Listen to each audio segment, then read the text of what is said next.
Good evening to everyone. कैसे हैं आप सभी लोग? आई होप आप सभी लोग अच्छे होंगे और आपकी स्टडी भी अच्छी चल रही होगी। तो स्टूडेंट्स, आज के सेशंस में हम पढ़ने वाले हैं बहुत ही ज्यादा इंपॉर्टेंट टॉपिक। और जैसा कि आपको पता है, हमारा जो चैप्टर चल रहा है वो चैप्टर नंबर 4 चल रहा है, जिसका एक लेक्चर ऑलरेडी हो चुका है। अगर आपने वो वीडियो नहीं देखा है तो प्लेलिस्ट में जाइएगा, आपको वो वीडियो मिल जाएगा। फ्रेंड्स, थोड़ा सा हम लोग ध्यान देंगे कि अगर आप हमारे चैनल पर नए हैं तो सबसे पहले तो चैनल को सब्सक्राइब कर दें, ताकि आने वाले जितने भी न्यू वीडियोज हैं उन सभी का नोटिफिकेशन आपको मिल सके। और इस सेशन को स्टार्ट करने से पहले बच्चा जो इसका पहला कॉन्सेप्ट है उसको प्लीज जरूर देखिए, क्योंकि बेसिक्स जब तक आपके क्लियर नहीं होंगे तो आगे आपको वो चीजें नहीं आ सकती हैं। बट स्टूडेंट्स, आज के सेशन में हम पढ़ने वाले हैं रासायनिक अभिक्रिया का वेग, यानी rate of a chemical reactions. तो देखिए, काफी मजा आने वाला है और थोड़ा सा पेशेंस बना के रखिए और आज आप बहुत कुछ सीखने वाले हैं। तो सबसे पहले हम क्या करेंगे, हेडिंग डालेंगे। क्या पढ़ने वाले हैं? रासायनिक अभिक्रिया का वेग पढ़ने वाले हैं। तो बेटा हेडिंग डाल दो, रासायनिक अभिक्रिया का वेग। ठीक है, ये हमारा आज का हेडिंग रहेगा। Got it? और रासायनिक अभिक्रिया का वेग क्या होता है बच्चा, इसको आप लोग थोड़ा सा ध्यान से देखेंगे और चीजों के बारे में समझेंगे। चलिए, तो रासायनिक अभिक्रिया का वेग, जिसको हम इंग्लिश में क्या बोलते हैं, rate of a chemical reaction. तो जो थोड़ा सा ध्यान देना, देखो मान लो अपने पास कोई एक रिएक्टेंट है ए और एक रिएक्टेंट है अपने पास बी। इन दोनों को मिलाने से कोई प्रोडक्ट बनना हमारे पास क्या, सी। ठीक है, मतलब ये क्या है कि हमारे पास एक अभिकारक पदार्थ है ए और एक अभिकारक पदार्थ है बी। दोनों को मिलाया तो एक उत्पाद बन गया सी। लेकिन क्या आपको इस केमिकल रिएक्शन में कोई चेंज दिखता है? नहीं दिखता है बेटा। देखो कैसे दिखेगा स्टूडेंट्स, होता क्या है कि देखो जैसे जैसे हमारे पास प्रोडक्ट बनेगा तो क्या होता है कि जो रिएक्टेंट का कॉन्सेंट्रेशन होता है वो धीरे धीरे कम होते जाता है, धीरे धीरे डिक्रीज होते जाता है। और प्रोडक्ट जो बन रहा है उसकी क्वांटिटी बढ़ रही है, मतलब उसका कॉन्सेंट्रेशन बढ़ रहा है। आप समझ रहे हैं ना कि देखो भाई, रिएक्टेंट धीरे धीरे कम हो रहा है तभी तो प्रोडक्ट बनना है। अगर रिएक्टेंट कम नहीं होगा तो प्रोडक्ट कहां से मिलेगा? Got it? मेरी बात को अच्छे से समझ रहे होंगे। तो स्टूडेंट्स देखो, जैसे एक सिंपल सा मैं देखो आपको एग्जांपल देता हूं। जैसे आपने चक्की तो जनरली सभी बच्चों ने देखी होगी ना, चक्की सभी बच्चों ने देखी है। गेहूं पीसने वाली जो चक्की होती है कुछ इस तरीके से होती है। बेटा अगर आप उसमें देखते हैं कि जैसे जैसे आप यहाँ पे गेहूं डालते जाते हैं तो बहुत सारे गेहूं होते हैं। मान लीजिए एक रिएक्टेंट है, अभिकारक पदार्थ है, तो क्या होगा कि जैसे मान लीजिए एक एक पूरा बैग आपके पास गेहूं है, इसमें से आपने आधा बैग इसमें उलट दिया। जब उल्टेंगे तो क्या होगा, दूसरी साइड से आपको बच्चा व्हीट मिलता है, आटा मिलता है। ठीक है, तो जैसे जैसे क्या होगा कि जो अपने पास गेहूं का लेवल है वो कम होता जाएगा, आटा यहाँ पर बढ़ता जाएगा, उसका बैग भरता जाएगा ना। तो हो क्या रहा है कि एक चीज अगर बढ़ रही है तो दूसरी चीज कम होती जा रही है। हो रहा है ना? तो स्टूडेंट सेम यहाँ पर भी ऐसे ही होता है कि जैसे जैसे अभिकारक पदार्थ उत्पाद में परिवर्तित होता है तो धीरे धीरे क्या होता है कि जो अभिकारक पदार्थ होते हैं इनकी जो सांद्रता होती है, इनका जो कॉन्सेंट्रेशन होता है वो क्या होता जाता है, कम होता जाता है। और जबकि जो प्रोडक्ट है हमारा जो बन रहा है, क्योंकि उसकी क्वांटिटी बढ़ रही है तो इसका जो कॉन्सेंट्रेशन होता है यानी इसकी जो सांद्रता होती है वो बढ़ती जाती है। इतना तो आपको बच्चा समझना चाहिए। ठीक है, और अब देखो रासायनिक अभिक्रिया का वेग हम पढ़ रहे हैं। फ्रेंड्स क्या पढ़े अपन लोग, वेग पढ़ रहे हैं। तो वेग किसको बोलेंगे कि इकाई समय में किसी भी अभिकारक और उत्पाद की सांद्रता में होने वाले परिवर्तन को रासायनिक अभिक्रिया का वेग बोलते हैं। इट मींस किसी भी यूनिट टाइम में किसी रिएक्टेंट और प्रोडक्ट के कॉन्सेंट्रेशन में होने वाले चेंज को ही क्या बोलते हैं, rate of a chemical reactions. आगे बात समझ में? तो आप लोग क्या करेंगे बच्चे, इसका एक डेफिनेशन लिखेंगे। डेफिनेशन क्या लिखेंगे कि इकाई समय में किसी रासायनिक अभिक्रिया रासायनिक अभिक्रिया अभिक्रिया में उपस्थित में उपस्थित किसी रासायनिक अभिक्रिया में उपस्थित अभिकारक अभिकारक तथा उत्पादों की सांद्रता में होने वाले परिवर्तन को रासायनिक अभिक्रिया का वेग कहते हैं, वेग कहते हैं। ठीक है, क्या लिखेंगे हम इसको? रेट ऑफ केमिकल रिएक्शंस कहते हैं। समझ में आ गया? जल्दी से बेटा समझ में आ गया तो एक बार कमेंट सेक्शन में बता दीजिए यस सर क्लियर है, जल्दी से बताइए। चलिए सबसे पहले एक बार इसका मात्रक भी पढ़ लेते हैं ना, मात्रक पढ़ना भी बहुत जरूरी है। मात्रक क्या होता है? देखो बेटा, मात्रक जो होता है, अगर हम इसकी बात करते हैं वेग की, देखो वेग इक्वल टू यहां पर हम लिखेंगे सांद्रता में परिवर्तन। ओके, अभी मैंने खाली सांद्रता बटे समय, यानी concentration upon time, velocity equal to, तो सांद्रता का मात्रक क्या होता है भाई? मोल पर लीटर। ठीक है, कॉन्सेंट्रेशन का यूनिट क्या होता है? मोल पर लीटर। समय का मात्रक क्या होता है बच्चे? सेकंड होता है। क्या होता है? सेकंड होता है। तो अगर इसकी मात्रक की बात करते हैं तो क्या हो जाएगा? Mole litre inverse and then second inverse, यानी इसकी यूनिट क्या हो जाएगी? मोल लीटर इनवर्स और सेकंड इनवर्स हो जाएगी। Got it? चलिए बेटा एक बार समझ में आ गया तो जल्दी से कमेंट्स करके बता दीजिए यस सर हमको यूनिट भी समझ में आ गई है। चलिए बच्चों, अब हम पढ़ते हैं नेक्स्ट। तो देखेंगे कि भाई देखो, यह जो होता है ना, जो रासायनिक अभिक्रिया का वेग होता है, ये जनरली दो प्रकार का होता है। तो देखेंगे यह दो प्रकार का होता है। कितने प्रकार का होता है स्टूडेंट्स? दो प्रकार का होता है। There are of two types. अब दो तरीके कौन कौन से होते हैं बच्चों? सबसे जो पहला है, सबसे फर्स्ट तरीका होता है, उसको हम क्या बोलते हैं? औसत वेग। औसत वेग यानी जिसको इंग्लिश में बोलते हैं एवरेज वेलोसिटी। ठीक है, सेकंड जो हमारे पास होता है उसको हम बोलते हैं तात्कालिक वेग। तात्कालिक वेग, यानी इसको हम क्या बोलते हैं? Instantaneous velocity. ठीक है, तो दो तरीके के वेग होंगे, एक एवरेज वेलोसिटी और एक इंस्टेंटेनियस वेलोसिटी। चलिए अब सबसे पहले बात करते हैं औसत वेग के बारे में, यानी एवरेज वेलोसिटी के बारे में। तो सबसे पहला हेडिंग आप लोग डालेंगे औसत वेग, यानी एवरेज वेलोसिटी को हम डिस्कस करते हैं।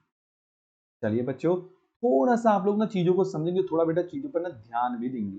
तो लिखो भाई, क्या होता है औसत वेग, किसको बोलते हैं?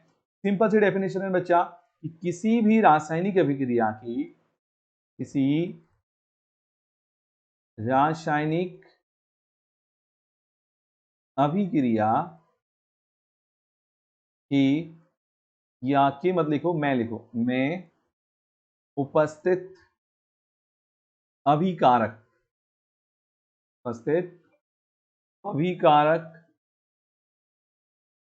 तथा उत्पाद की सांद्रता में, उत्पाद की सांद्रता में प्रति इकाई, प्रति इकाई समय में होने वाली परिवर्तन, परिवर्तन को औसत वेग कहते हैं, एवरेज वेलोसिटी कहते हैं, औसत वेग कहते हैं। क्या बोलते हैं बच्चा? औसत वेग कहते हैं, उसी को हम क्या बोलते हैं? एवरेज वेलोसिटी कहते हैं। Got it? समझ गए हो? चलिए बहुत शानदार बेटा, जल्दी से नोट कर लियो तो बता दो भाई।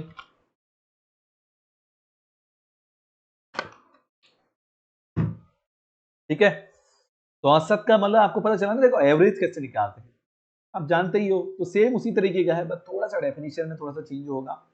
बट डेफिनेशन भी आप लोग देखोगे कि भाई वही है, लगभग लगभग पूरा अपना जो डेफिनेशन है वही है जो हमने वेग का डेफिनेशन पढ़ा था। आइए इसको समझते हैं एक एग्जांपल से, एक कॉन्सेप्ट से कि किसको अपन औसत वेग बोलते हैं। तो स्टूडेंट्स मान लीजिए एक आपके पास ए है जो अभिकारक पदार्थ है, और एक अपने पास बी है जो प्रोडक्ट बना रहा है। एक ए है जिसको अपन अभिकारक बोलते हैं, यानी रिएक्टेंट है, और ये ए क्या बना रहा है? कोई प्रोडक्ट बी बना रहा है। ओके, क्या बना रहा है? कोई प्रोडक्ट बच्चे बी बना रहा है। अगर आपको इसके लिए औसत वेग निकालना है, अगर हमें इसके लिए क्या निकालना हो भाई? औसत वेग निकालना हो, तो कैसे निकालेंगी? सबसे बड़ा क्वेश्चन। ठीक है, कैसे हम इसके औसत वेग को फाइंड आउट करेंगे बच्चा, ये चीज को आपको ध्यान में रखते हुए इसका औसत निकालना है। ठीक है, अब औसत कैसे निकलेगा, देखो बहुत सिंपल है बच्चा, कुछ नहीं करना।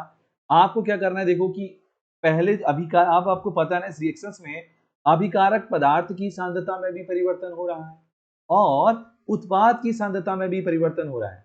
कैसा हो रहा है, कैसे, देखो अभिकारक पदार्थ जो है उसकी सांद्रता घट रही होती है बेटा, जो उत्पाद है उसकी सांद्रता बढ़ रही होती है, तो दोनों में परिवर्तन हो रहा है।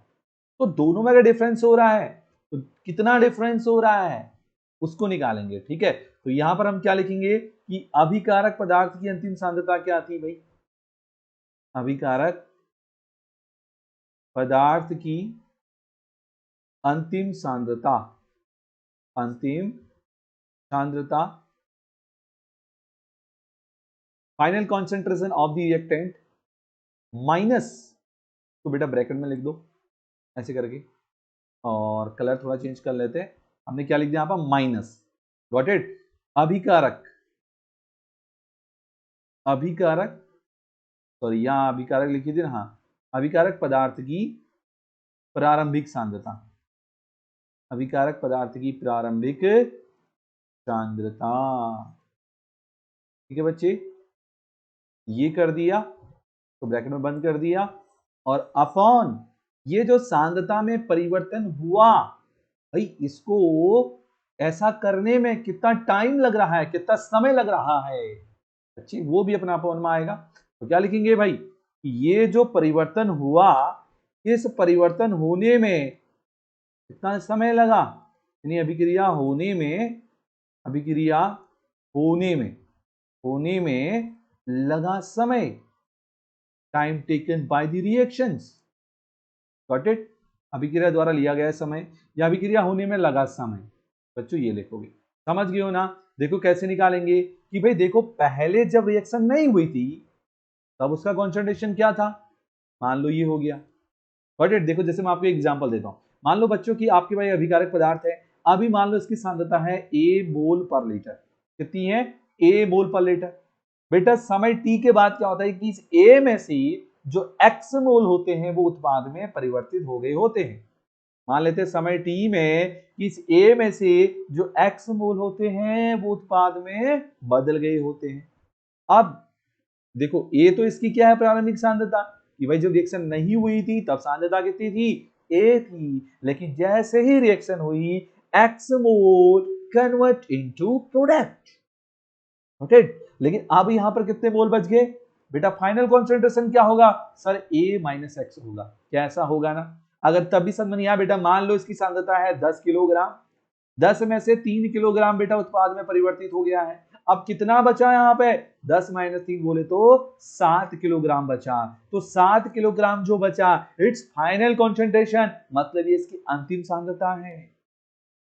क्लियर हुई बात, और ये इसका प्रारंभिक सांद्रता है। तो बच्चा वही हम यहाँ पर निकाल रहे हैं। अब फॉर्मूले में अगर थोड़ा सा और शॉर्ट बनाना चाहते हैं तो इसको और आसानी से लिख सकते हैं, और थोड़ा सा छोटा करके लिख सकते हैं। कैसे, औसत वेग यानी एवरेज वेलोसिटी, औसत वेग एवरेज वेलोसिटी, ये लिख सकते हैं कि अभिक्रिया की जो भी अभिक्रिया हुई उसकी अंतिम सांद्रता माइनस अभिक्रिया की प्रारंभिक सांद्रता, प्रारंभिक सांद्रता। बेटा बहुत आसान है, फिर अपॉन में करके क्या लिखेंगे कि अभिक्रिया द्वारा लिया गया समय, अभिक्रिया द्वारा लिया गया समय, time taken by the reaction. What it, मजा आ रहा है ना पढ़ने में, कौन सा समझ में मजा आ रहा है, तो भाई यस बोलिए बच्चा, कौन भूलेगा भाई, समझ रहे हो बच्चों, कोई दिक्कत किसी को यहां तक, नो सर, वेरी गुड। अब देखो औसत वेग यानी एवरेज वेलोसिटी, और छोटा करके लिखना चाहो तो लिखो। अब मैथमेटिकल फॉर्म में कैसे लिखोगे बच्चे, देखो सुनो मेरी बात को, अभिकारक पदार्थ क्या था, A, बेटा सांद्रता में परिवर्तन हो रहा है, तुमको पता है सांद्रता में परिवर्तन हो रहा है ना, यस सर परिवर्तन हो रहा है। तो क्या परिवर्तन हो रहा है, मतलब क्या सांद्रता बढ़ रही है या फिर घट रही है, तो बेटा अभी आपने क्या बोला, सर अभिकारक पदार्थ की बात करते हैं ना, हाँ जी। तो अभिकारक पदार्थ की सांद्रता क्या होती है, वो घट रही होती है, वो बच्चों बढ़ नहीं रही होती है। और जो चीज घटती है उसके आगे हमेशा माइनस का साइन लगाया जाता है। और ये बात समझ में, किसका साइन लगाएंगे बच्चे, माइनस का साइन लगाएंगे। और माइनस आप लोगों ने लिख दिया, फिर अपन डेल्टा का यूज करेंगे। डेल्टा चेंज इन कॉन्सेंट्रेशन को दिखाएगा, डेल्टा परिवर्तन को शो करेगा। और किसका परिवर्तन, भाई सांद्रता हम लिख रहे हैं ना, सांद्रता का बेटा ये साइन होता है, इस वाले ब्रैकेट को बोलते हैं सांद्रता का ब्रैकेट, मतलब कॉन्सेंट्रेशन का ब्रैकेट। और किसके सांद्रता में परिवर्तन हो रहा है, सर अभिकारक पदार्थ की हो रहा है। तो अभिकारक पदार्थ को किससे दिखाया था, ए से दिखाया था बच्चे। ये किसके साथ परिवर्तन हो रहा है, समय के साथ परिवर्तन हो रहा है। भाई समय में भी परिवर्तन हो रहा है तो समय को लिखेंगे डेल्टा टी। आ रही है बात समझ में, ठीक है। भाई डेल्टा क्यों लिखा, बच्चों बहुत बच्चे क्या करते हैं ना, देखो ये जब ये फॉर्मूला लिखने को आता है तो वो इस वाले ब्रैकेट का यूज करते हैं, जो कि बिल्कुल गलत होता है भाई, ये गलत होता है स्टूडेंट्स। इस वाले ब्रैकेट का यूज नहीं करते हैं, इस बात का आपको ध्यान रखना है, ठीक है। किस ब्रैकेट का अपन यूज करते हैं बच्चा, अपन इस वाले ब्रैकेट का यूज करते हैं कंसंट्रेशन को शो करने के लिए, सांद्रता को दिखाने के लिए। इस बात का बच्चा खासकर ध्यान रखेंगे, ठीक है। ये तो तुम लोग समझ गए ना बच्चा, औसत वेग क्या हो गया, minus delta A upon delta T. अब अगर आपको इसलिए ये कहा जाए कि भाई अभिकारक पदार्थ की सांद्रता को गणितीय रूप में दिखाओ, यानी जो अपने पास रिएक्टेंट है उसका कॉन्सेंट्रेशन को मैथमेटिकल फॉर्म में दिखाओ, तो आप कैसे रिप्रेजेंट करेंगे डियर स्टूडेंट्स, आइए बताते हैं। बच्चों लिखो, अभिकारक, अभिकारक का वेग दिखाने को अगर आपसे स्पेशली बोला जाए कि अभिकारक के लिए औसत वेग क्या होगा, स्पेशली अगर अभिकारक के लिए पूछा जाए तो क्या होगा, अभिकारक के लिए औसत वेग माइनस होगा। क्यों होगा, क्योंकि कॉन्सेंट्रेशन घट रहा है, सांद्रता घट रही होती है समय के साथ, इसलिए माइनस का बच्चे साइन लगाते हैं। डेल्टा लगाएंगे, ये जो परिवर्तन को शो करेगा, जो चेंज दिखाएगा। और किस में चेंज दिखाएगा, सांद्रता में, तो सांद्रता का साइन लगाएंगे। किसके, अभिकारक पदार्थ ए के, किसके साथ, समय के साथ, डेल्टा टी। Got it. अब इसी प्रकार बच्चे अगर आपको उत्पाद के लिए बोल दिया जाए कि सर उत्पाद में क्या हो रहा है, भाई उत्पाद की भी तो सांद्रता बदल रही है ना, वो भी तो चेंज हो रही है। तो अगर स्पेसिफिक उत्पाद के लिए औसत वेग निकालना हो तो कैसे निकलेगा, औसत वेग यानी average velocity of the reactant, वो कैसे निकलेगा बच्चे, वो कैसे निकलेगा, माइनस का, सॉरी क्या माइनस होगा इसमें, नहीं। क्यों, क्योंकि उत्पाद की सांद्रता बढ़ रही होती है, घटती नहीं है।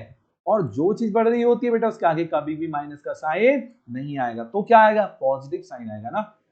आ रही बात समझ में। अच्छा बच्चे फिर डेल्टा लिखिए, ठीक है। भाई परिवर्तन हो रहा है, किसमें परिवर्तन हो रहा है, सांद्रता में। किसके, अभिकारक पदार्थ बी के, किसके साथ, बोलो समय के साथ, यानी डेल्टा टी। आगे बात बच्ची क्लियर हो गया है, कोई दिक्कत, नो सर। बच्चों एक चीज ध्यान देना कि जो अभिक्रिया का औसत वेग होता है, कॉन्सेंट्रेशन सेम होता तो आपस में बराबर होते हैं, तो हम ऐसे भी लिख सकते हैं कि किसी भी reaction A equal to B के लिए जो औसत वेग होगा वो क्या होगा, minus delta A upon delta T equal to delta B upon delta T हो जाएगा। कोई दिक्कत क्या, कोई प्रॉब्लम क्या, बोलो बच्चों, कोई प्रॉब्लम है इतने में, नो सर, बहुत शानदार। तो आई होप आपको अच्छे से समझ में आ गया होगा किसको क्या बोलते हैं, किसको बेटा क्या नहीं बोलते हैं। फ्रेंड गॉट इट, चलिए बहुत शानदार। तो ये तो हो गया अपना फर्स्ट टाइप। अब हम पढ़ेंगे दूसरा टाइप, जो सेकंड टाइप हमारे पास वो क्या है बच्चे, वो है तात्कालिक वेग। तात्कालिक वेग है, तात्कालिक वेग यानी जिसको हम क्या बोलते हैं बच्चे, इंस्टेंटेनियस वेलोसिटी। देखो तात्कालिक नाम से पता चला, जो तत्काल हो जाए, अचानक से जो हो जाए, तो तत्काल मतलब पता ही ना चले भाई कब हुआ ये, वो वेग तात्कालिक वेग आएगा। इसका डेफिनेशन लिख दीजिए, किसी निश्चित क्षण, किसी निश्चित क्षण पर अभिक्रिया का वास्तविक वेग, वास्तविक वेग तात्कालिक वेग कहलाता है। बेटा हम इसको तात्क्षणिक भी बोलते हैं और तात्कालिक भी बोलते हैं, दोनों का मतलब एक होता है, तात्कालिक वेग कहलाता है। ठीक है, बहुत सिंपल है। चलो बच्चों, ये थोड़ा सा औसत वेग से ना थोड़ा डिफरेंट होता है।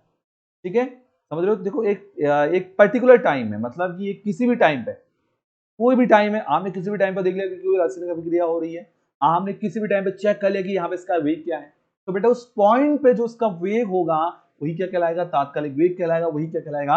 Instantaneous rate. यहाँ पर वेग को बच्चे रेट कहते हैं। ठीक है, वैसे तो वेग को वेलोसिटी बोलते हैं, बट यहाँ पर इस लैंग्वेज में केमिस्ट्री पढ़ रहे हो तो फिजिक्स नहीं है, ये केमिस्ट्री है, तो केमिस्ट्री में वेग को रेट बोला जाता है। इस बात का खासकर ध्यान रखेंगे बच्चे। ठीक है, इतना लिख लिया बच्चे। अब इसका फॉर्मूला लिखो भाई। जब इतना लिख ही लिए हो तो इसका फॉर्मूला क्या होगा? तो लिखो बच्चे, तात्कालिक वेग यानी इंस्टैन्टेनियस वेलोसिटी इक्वल टू होता है सांद्रता में परिवर्तन कितना हुआ भाई उस टाइम जब आपने चेक किया। सांद्रता में परिवर्तन कितना हुआ कब? जब जिस टाइम आपने बच्चे चेक किया।